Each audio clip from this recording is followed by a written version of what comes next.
I want you to picture a specific kind of child. We've all met one. I mean, maybe you were one. Yeah. You know the one. The kid at the family barbecue who isn't like running around with water balloons or chasing the dog. No, they're somewhere else. They're sitting at the picnic table. Maybe they're holding a baby or making sure the toddler doesn't get too close to the hot grill, or they're listening, like really intensely listening to an aunt complain about her divorce. The old soul. Exactly, the old soul. The kid who always gets told, wow, you are so mature for your age, or, you act like a little mini adult. And it's always meant as a compliment. Always. It's said with a smile. But hey, have you ever looked at a child like that and just felt, I don't know, a little unsettled, like something was just slightly off kilter? Unsettled is the perfect word. Ah, Because what you're often seeing isn't just maturity or responsibility. It's a survival strategy. that is a hell of a hook to start on. Survival strategy.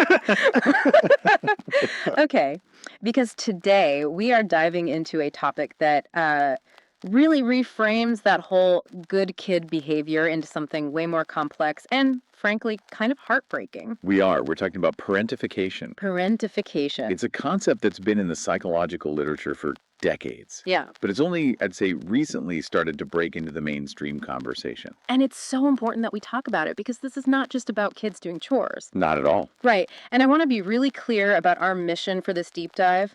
We are not here to bash parents. We are not here to say that teaching a kid to do their own laundry is, some form of abuse. Absolutely not. That's a vital distinction. We're digging into a very specific fundamental reversal of the natural family order. We've got a whole stack of research here today, medical reviews from Healthline, some deep psychological dives from Choosing Therapy, and we are going to unpack exactly what happens when a child becomes the caregiver to their own parents. We'll look at what some call the 2 buckets of burden.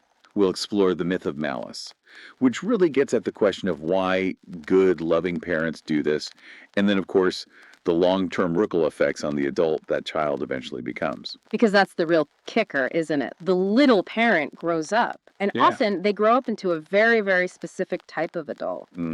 But before we get to the therapy couch in adulthood, we have to start at the beginning. To really understand why parentification can be so toxic, we have to define what healthy even looks like.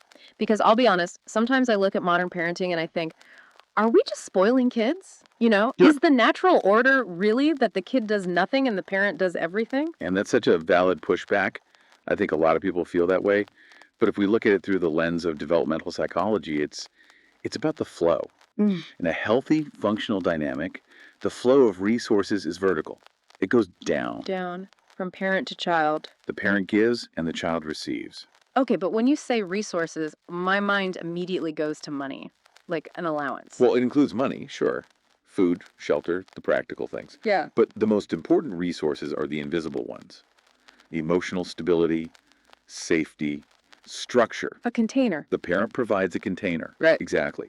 And inside that container, the child is free to be a kid. Yeah. To be messy, to be selfish sometimes, to be irrational, to just figure out who they are without having to worry about the container itself. So the parent is the wall that the kid can bounce off of, knowing the wall will hold. The wall will hold.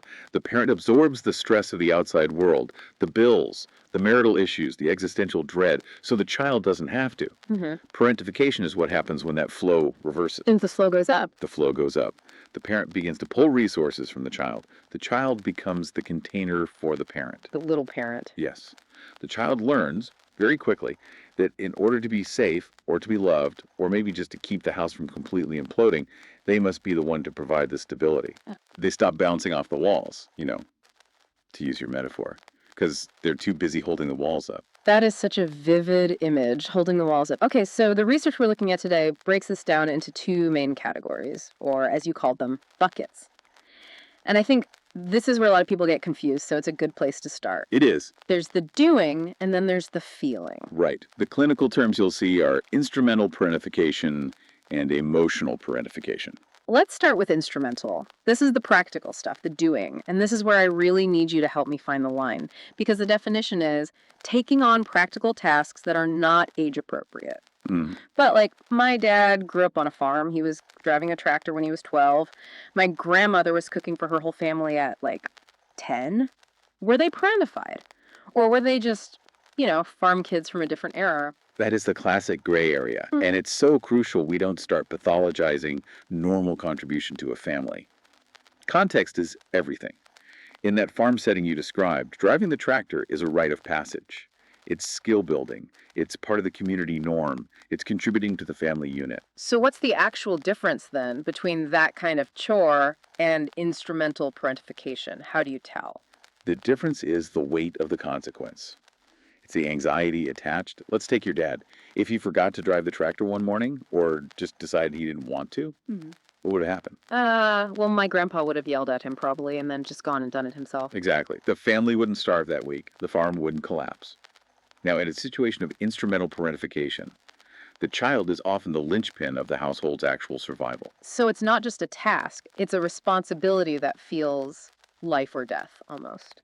It can feel that way to a child, absolutely. We're not talking about, hey, can you help mom bring in the groceries? We're talking about an 11-year-old who is given the grocery money for the week, the list, and the entire responsibility of making sure the family eats because mom is too depressed to get out of bed. The anxiety attached to the task. Precisely. The research points to a simple test you can apply, the Who Benefits test.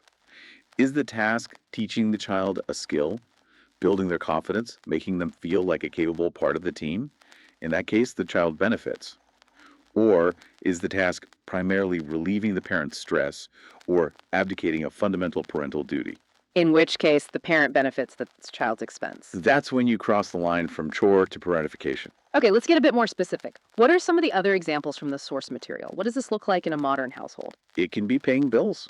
And I mean, literally sitting down, managing the family finances, figuring out what can be paid and what can't. A kid doing that. A kid doing that.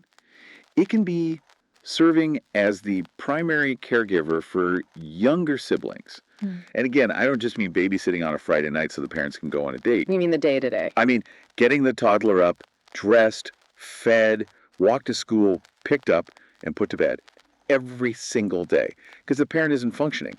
It can be cooking all the meals, cleaning the entire house not as a chore, but because if they don't, it simply won't get done. It's the latchkey kid on steroids. It is. And the child internalizes this terrifying message. If I don't do this, chaos ensues. If I drop the ball, something terrible will happen.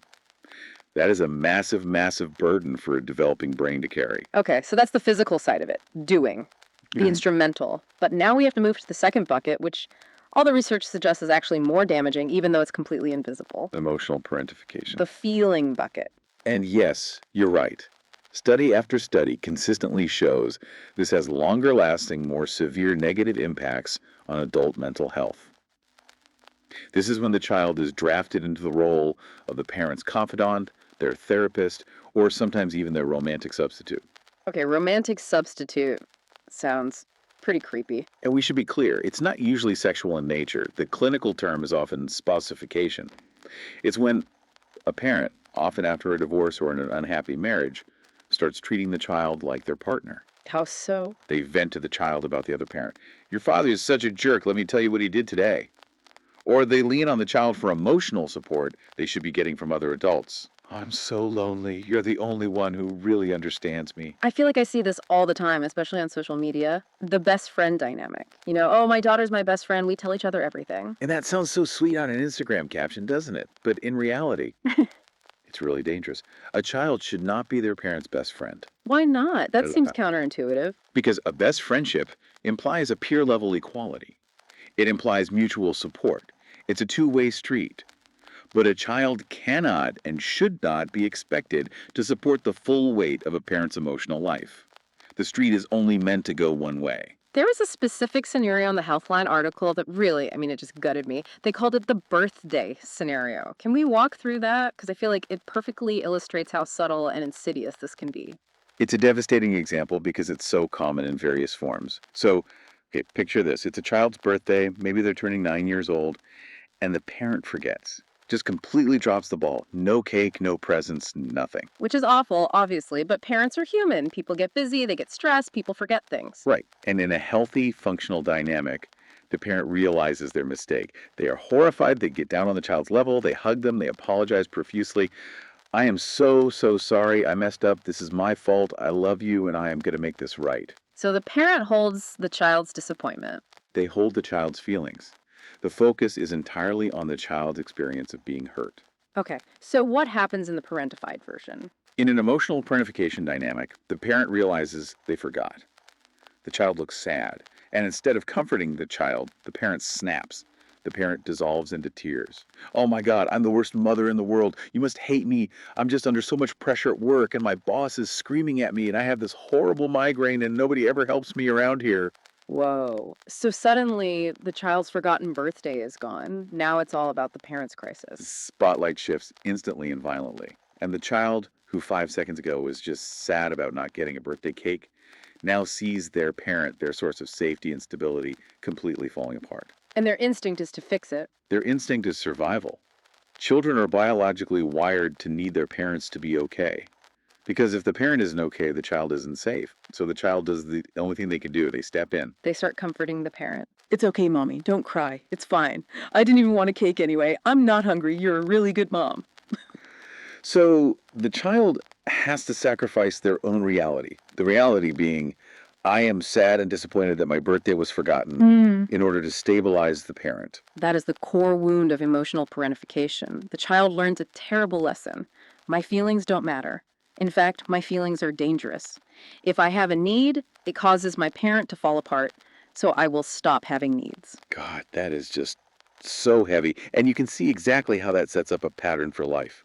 But before we jump ahead to adulthood, I wanted to touch on one other variation the sources mention, which is sort of a third lane. It's called sibling-focused parentification. Right. This is when the child isn't necessarily parenting the parent, but they are parenting a sibling. Okay. This is incredibly common in families where there's a child with a significant disability or a chronic illness.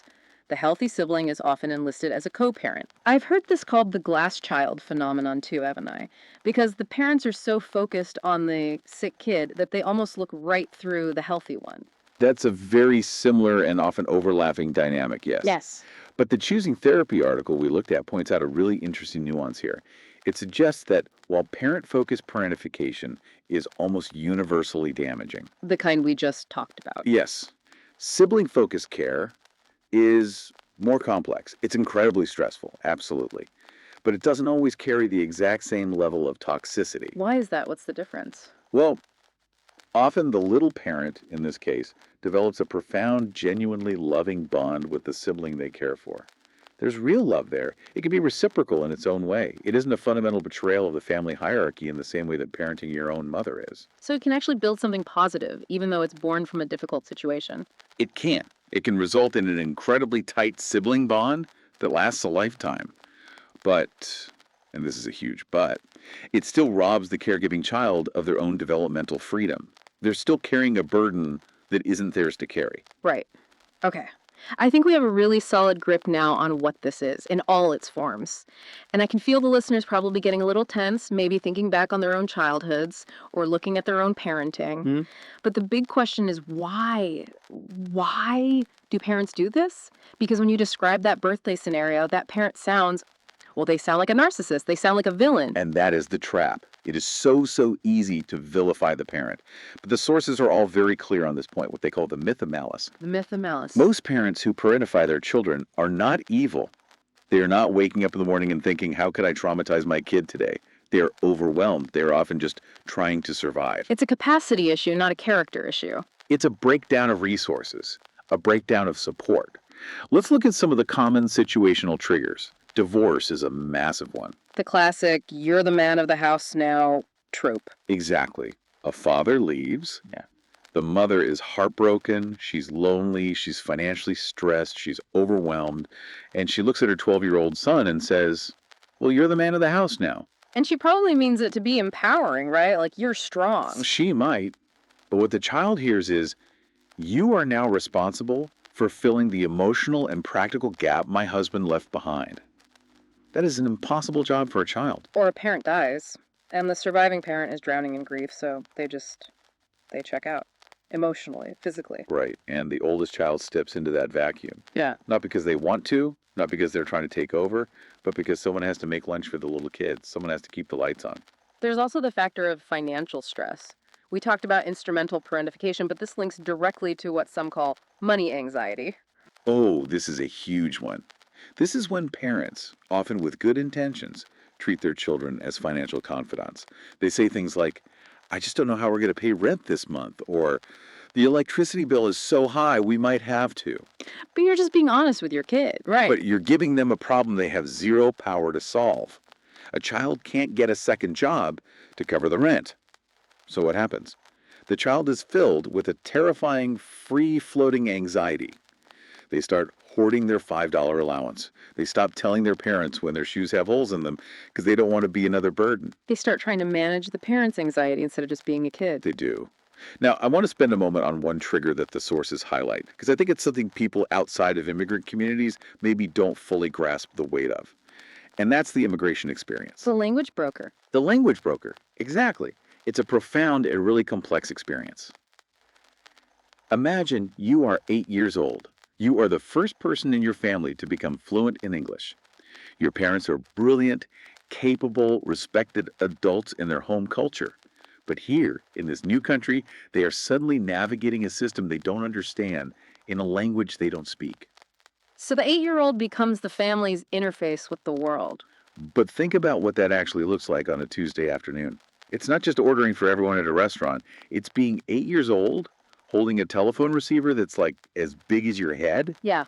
and you're listening to a doctor on the other end explain a biopsy result. Or you're at a government office listening to an official explain a visa denial.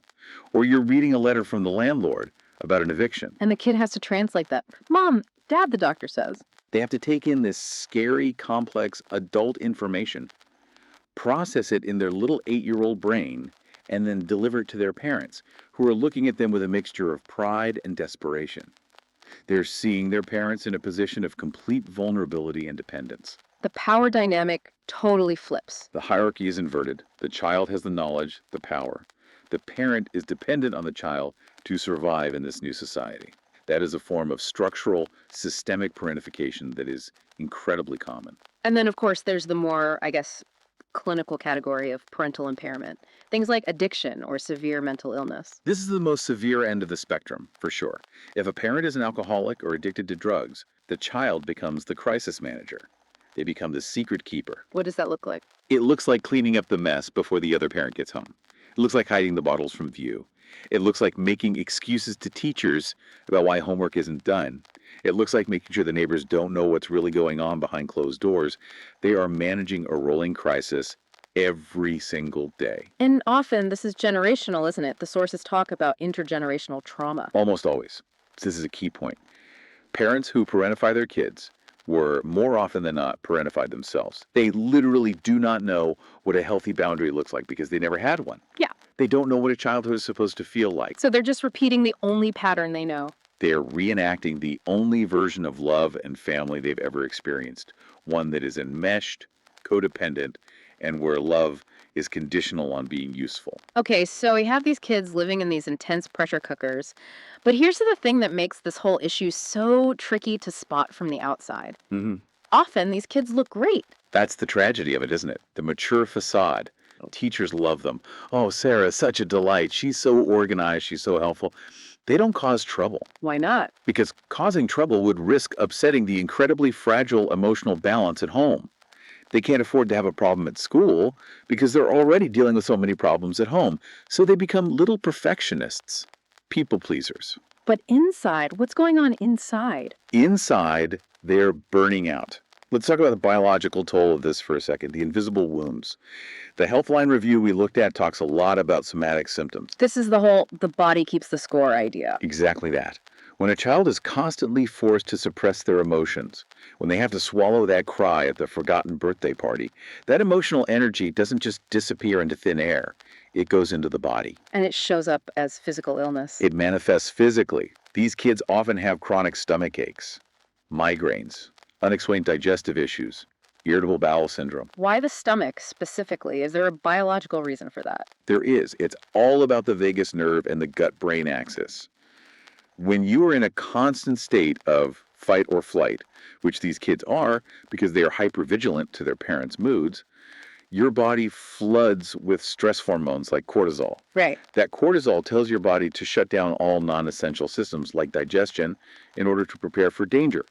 If you live in that state for days, weeks, years, Yeah. your gut flora literally changes. Your entire nervous system is fried. So the kid isn't faking a stomach ache to get out of school. Their stomach is physically, genuinely reacting to the stress of the household. Correct. And then on top of the physical symptoms, you have the internalized anxiety. The articles describe it as walking on eggshells. The child comes to believe that they are the remote control for their parents' mood. If I get a perfect report card, Mom will be happy for a day. If I am perfectly quiet this evening, maybe Dad won't start drinking. They think they are God in a small, sad, terrified way. They think they control the emotional universe of their home. It's a terrified omnipotence. And of course, they inevitably fail because you cannot control another person's addiction or depression. And when they fail, they feel guilt. This crushing, toxic guilt. I didn't save them. I wasn't good enough. I failed. And sometimes the pressure cooker just explodes, right? It's not always the quiet, perfect, people-pleasing kid. No, absolutely not. Sometimes you get the opposite. You get the behavioral symptoms, aggression, acting out at school. The kid who punches a hole in the wall and gets into fights. That is often a child who is holding it all together so tightly at home. And school is the one place they feel safe enough or desperate enough to finally let some of that pressure out. Or on the other end, they just completely check out of being a kid. Social isolation. Right. And how could you not? How do you relate to your peers? You're sitting at the lunch table and your friends are talking about, I don't know, Minecraft or a new TV show or who has a crush on who. And you are sitting there actively worried about whether the eviction notice you saw on the kitchen table is real. You feel like an alien. You feel like you're from a different planet. You can't connect because your day-to-day realities are in completely different stratospheres. You lose your childhood. Okay, so this kid survives. Somehow they make it to 18, they move out, they go to college or get a job, they escape. But they don't really escape, do they? Not at all. Let's talk about the long tail of parentification. What does the parentified child look like at 30 or 40? They look tired, but usually very, very functional on the surface. The impact on relationships and attachment is usually the most obvious scar. How does that show up? Well, at its root, parentification disrupts the formation of what psychologists call a secure base. A child is supposed to learn that their caregivers are a safe haven they can always return to. But for these kids, the haven was never safe. No. Or they were the haven. So they don't trust people to take care of them? They don't trust that anyone will ever truly take care of them. They become hyper-independent. Don't worry, I've got it. I'll do it myself. Asking for help can feel physically painful, like a failure, because in their past, asking for help either led to rejection or it meant burdening their already struggling parent. But paradoxically, and this is the part that's so hard to understand, they often end up in relationships where they are taking care of everyone all over again. That is the repetition compulsion. It's the brain's tragic, misguided attempt to go back and solve the old trauma. The adult survivor of parentification will subconsciously seek out partners who are messy or emotionally unavailable or projects. They find a fixer-upper. They are drawn to fixer-uppers like a moth to a flame because that is the only language of love they speak. I am useful, therefore I am loved. If they happen to get into a relationship with a healthy, stable, self-sufficient person who pays their own bills and processes their own emotions, the parentified adult often feels bored. Yeah. Or deeply anxious. Why aren't you asking me to save you? Do you not love me? Exactly. If I'm not constantly working for your love, is it even real? They don't know how to just be in a relationship. They only know how to work in a relationship. And they worry constantly about abandonment if they stop being useful. That just hits so hard. What about the physical health impacts? We talked about the stomach aches in childhood. Does that carry over? It compounds. Yeah. We have decades of research from the ACE's studies adverse childhood experiences, and parentification is a major ACE. High AC scores correlate with just about every negative health outcome you can imagine in adulthood. Heart disease, autoimmune disorders, chronic fatigue, fibromyalgia. Why? What's the mechanism? It's the cortisol. That chronic stress bath you were soaking in as a child wears down your body's hardware over time. It creates systemic inflammation. Yeah. Your immune system gets dysregulated. You are basically running a 20-year-old engine at redline for its entire life. Eventually, something is going to break. And the mental health consequences. High rates of anxiety disorders, major depression, and, as the sources point out, a significant risk for substance use disorders. Which is so ironic, right? The child who spent their life hiding their parents' vodka bottles might grow up to have a serious drinking problem themselves. It's tragic, but it makes perfect sense. It's a learned coping mechanism.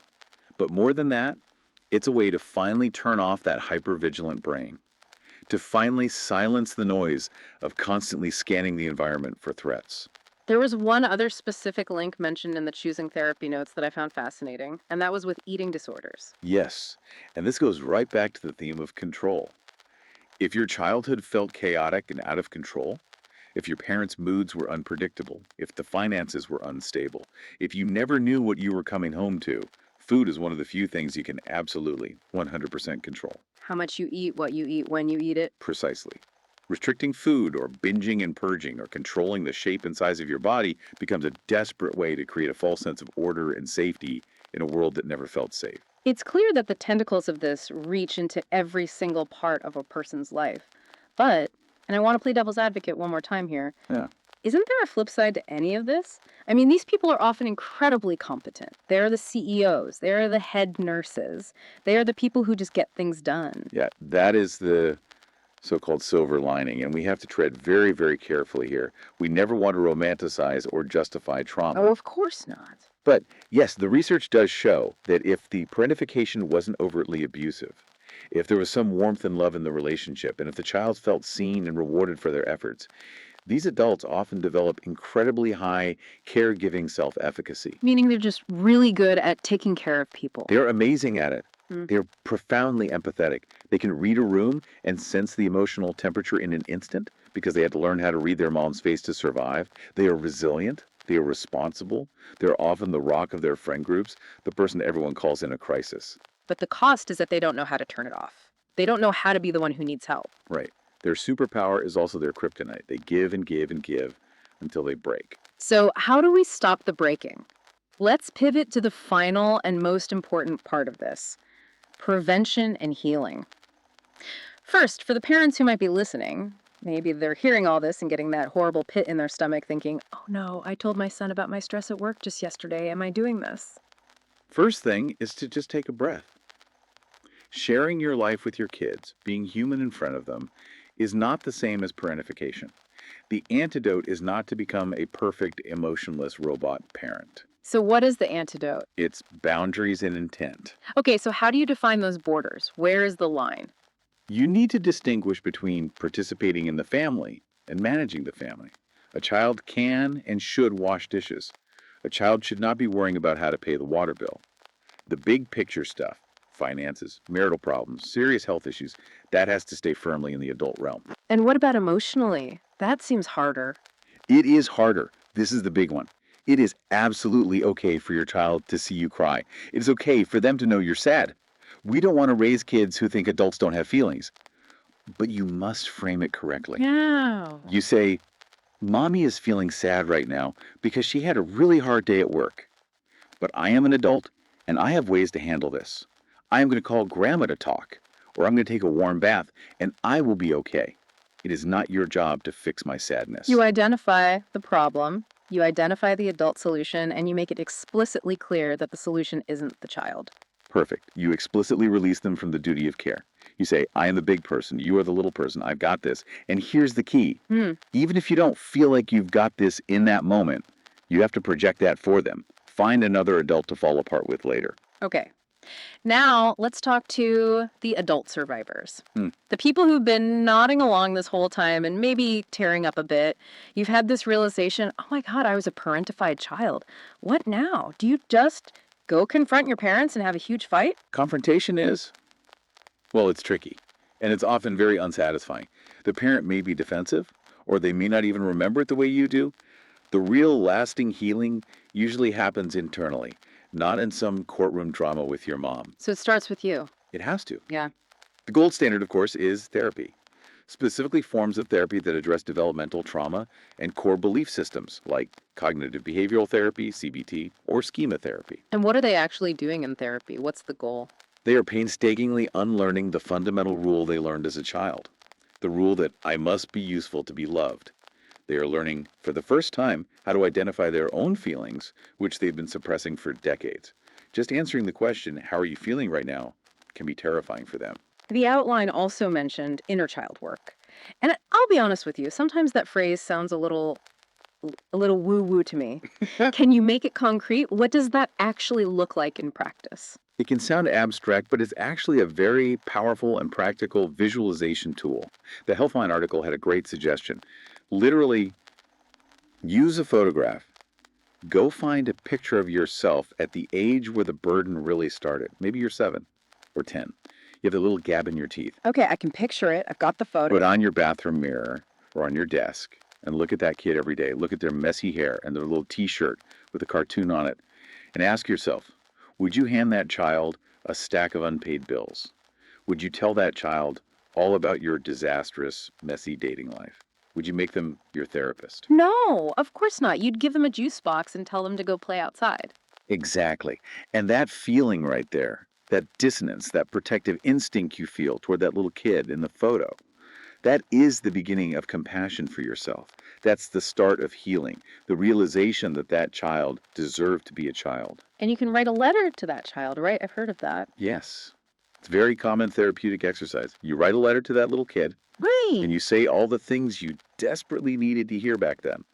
It wasn't your fault that the house was always a mess. You didn't have to be perfect to be loved. You were allowed to make mistakes. You were allowed to be angry.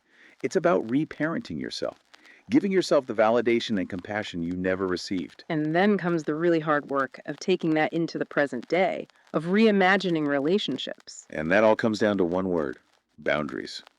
Learning to say no. It is terrifying for a parentified adult to say no because their nervous system screams that no equals abandonment and rejection. So you have to practice it. You have to practice it in small ways. No, I can't help you move this weekend. No, I don't have the emotional bandwidth for that conversation right now. You have to learn to be in relationships where you are allowed to take up space, where you are allowed to have needs, where it's not your job to fix everything. It must feel like learning to walk on a new leg. It's got to feel incredibly weird and selfish at first. It feels profoundly selfish. But it's not selfishness, it's self-preservation. It's finally allowing yourself to receive after a lifetime of only knowing how to give. We have covered such a massive amount of ground today. I mean, from the instrumental burdens, the laundry and the grocery lists and the bills, to the invisible emotional burdens, the spousification and the secret keeping. Mm-hmm. We've looked at why parents do it, often out of their own desperation and trauma, not out of malice. And we've looked at the adults we can become because of it. Capable, empathetic, resilient, but often exhausted and feeling completely invisible in our own lives. And if there is one single takeaway from all of this research, it's that it is possible to put the burden down. You can keep the good parts, you can keep the empathy, you can keep the resilience, but you can let go of the job. You are allowed to officially resign from being your parent's parent. I think that's the message so many of us need to hear. I want to leave you, our listener, with one final thought, just something to chew on. We live in a society that loves the hustle. We praise the kid who starts a business at 12. We praise the old soul. We do. But based on everything we talked about today, the next time you see a child who seems just a little too put together, a little too responsible, a little too wise beyond their years, I want you to ask yourself, are we looking at a prodigy? Or are we looking at a child who is silently, desperately crying out for the permission to just be a kid? It really changes how you see the world, doesn't it? It really does. Thank you for taking this deep dive with us. Now go do something a little irresponsible today. Eat a cookie before dinner. Watch some cartoons. Watch cartoons. We'll see you next time.